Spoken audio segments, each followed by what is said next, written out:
Hey, this is Joel with Above Ground Pros, and today I'm going to help you install your above ground pool liner. With over 20 years in the above ground pool business, we've got the tricks and tips, the knowledge and know-how to help you install your own liner and do it professionally. You may want to take a few minutes and watch this a few times so that you can get everything together before you start. But if you're ready, let's head to the backyard. Now let's take a look at the tools you'll need. The first thing you'll need is a cordless drill. You also need a razor knife, a shop vac, a flat shovel, a push broom, clothespins, duct tape, a sod roller or tamp for smoothing out the floor, channel locks, hand screwdriver, and various bits for the drill depending on the type of screws in your swimming pool. Now the first thing you're going to want to do is to drain the swimming pool. This particular pool was drained with a sump pump, but you can also use your garden hose as a siphon. In most cases, there'll be a small amount of water left inside the swimming pool, usually between 1 to 2 inches. If this is the case, you can drain that water by digging a trench on the outside of the swimming pool underneath the bottom stabilizing track, and by digging a hole inside the pool in the same place.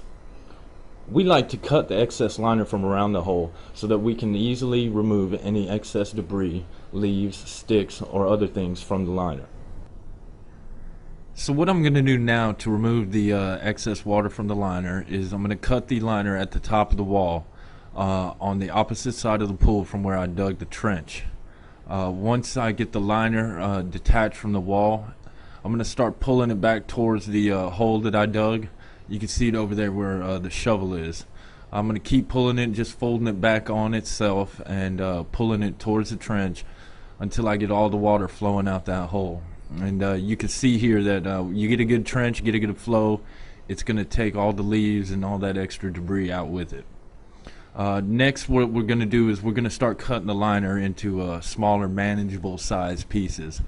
These liners are real heavy, and occasionally they can get dirt and sand and other debris stuck to the bottom of them, and then they become extremely heavy. So we like to go ahead and cut them up into smaller size pieces.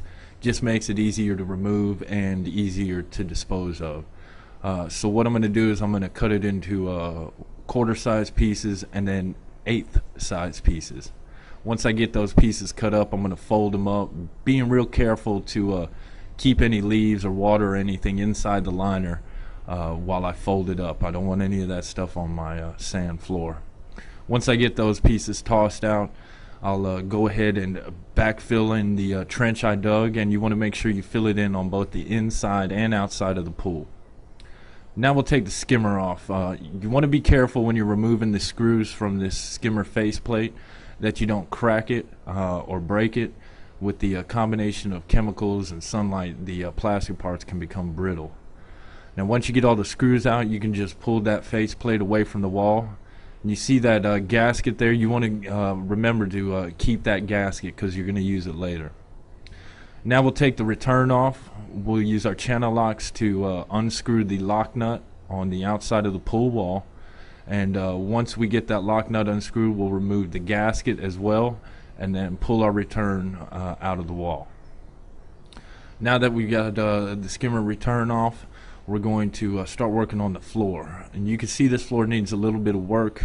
That's all a result of the liner having a leak in it and water washing the sand away and exposing that dirt underneath the sand. So what I'm going to do is I'm going to just take some sand from other areas of the pool, fill in that low spot, and I want to make sure that I cover up all that dirt. Once I've done that, I'll pull out my push broom, and I'm using this to kind of smooth out the rough edges where I just fixed the floor.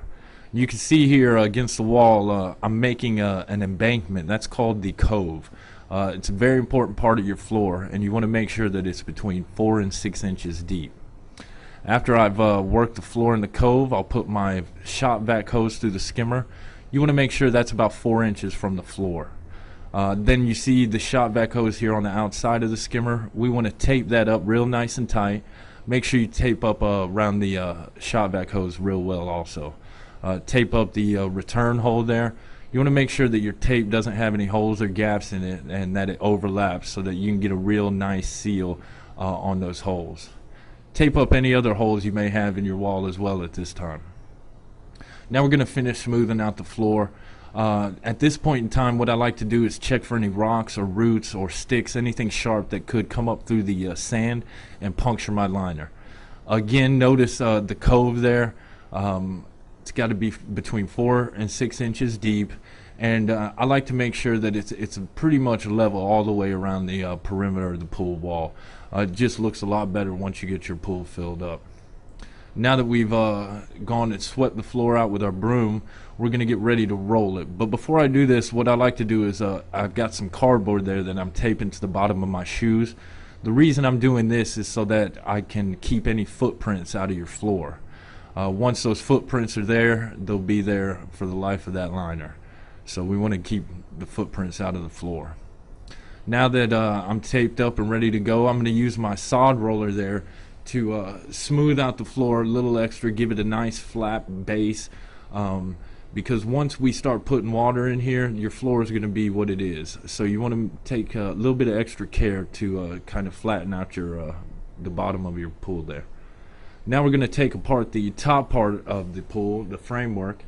We're going to start by removing the decorative cap there that covers the top joiner plate, and you can see the 4 screws here that hold the top seats on, the top seats being those long white pieces. The first thing you're going to do is remove the 4 screws from the joiner plate there, and then once you get those 4 screws removed, you'll be able to remove those top seats very easily. As you can see, they'll just lift right off of that joiner plate there. So you'll go ahead and you want to take all the top seats off. Next, you're going to take the screws out of the joiner plates there. The reason we're going to do this is so that we can start taking apart the stabilizing track.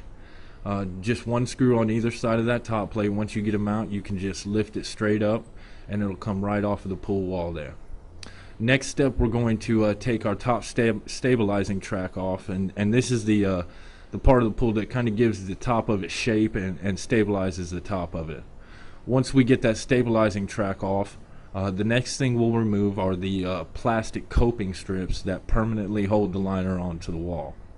Once you get these strips removed, you'll be able to cut the excess liner from the top of the wall, and then we can get rid of that and dispose of it. We'll do this again all the way around the pool, so that pretty much all we've got is a pool wall standing there, as you can see. And now you see a nice smooth floor there. We've taken all the pool apart, we've tossed our liner in, and we're ready to start installing the liner. When you unfold these vinyl liners, I like to have an extra hand available. Sometimes the vinyl sticks together and makes it really difficult to get these things unfolded, so an extra set of hands will always help lighten the load. Once we unfold it, and you can see there the liner sticking together a little bit. We're going to unfold the liner all the way out, and then what we'll do is we'll find the bottom seam there, and we'll take that seam and we'll pull it out to the wall all the way around. Yeah, here you can see that seam. That's the part of the liner that we want to pull to the wall, just to get that thing centered in there real nicely. Now we're going to grab our clothespins. I know everybody was wondering what we were going to use those for. Those will temporarily attach the liner to the wall. When I go to hang this liner, I always like to start to the left of the skimmer return and move to the right, covering them up first. This is just going to make it a lot easier on you. When we go to hang the liner over the top of the wall, the first thing you're going to want to do is put your foot about 2 inches below that bottom seam that we pulled out to the wall. The reason for this is your liner is going to stretch in, and we want it to stretch in real nicely. Take that foot, pull it all the way up against the wall, and then overlap the liner over the top of the wall until you've got a little bit of tension right there. And once you've got that tension, go ahead and put some clothespins up there to hold it into place.